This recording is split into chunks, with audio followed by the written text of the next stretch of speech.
who's actually seeking a peace deal. Let's listen to Chomsky.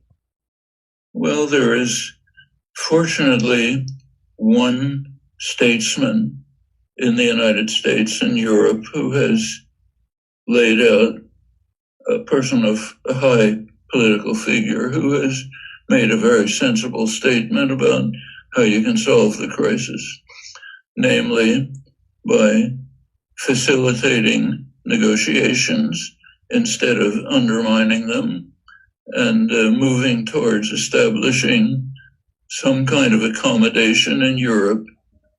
So what he's saying is not because we've been undermining, meaning the United States and NATO have been undermining the peace negotiations. So that's what he's saying.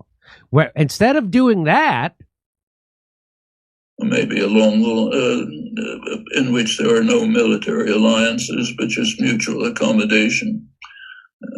He didn't say it, but it's something like what George H.W. Bush, the first Bush, not the second, proposed in the early 90s after the collapse of the Soviet Union, proposed what they called a partnership for peace, which would be open for Europeans generally, Eurasians as well. It wouldn't eliminate NATO, but he would live up to the promise that NATO would not expand to the east, firm promise to Gorbachev. Keep to that, allow NATO there, but kind of de-emphasize it so other countries could join, including Russia for that matter, join the partnership for peace. Tajikistan joined, for example, not NATO, and move towards a world, a Europe, Eurasia with no military alliances. Actually, de Gaulle had similar vision. Emmanuel Macron, in his initiatives trying to contact Putin, suggested something similar. So going back to the one Western statesman, he didn't mention all of this, but he suggested something similar. Move towards negotiations and diplomacy instead of escalating the war.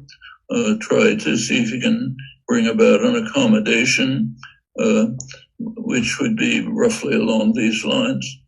His name is Donald J. Trump. And now you know the rest of the story.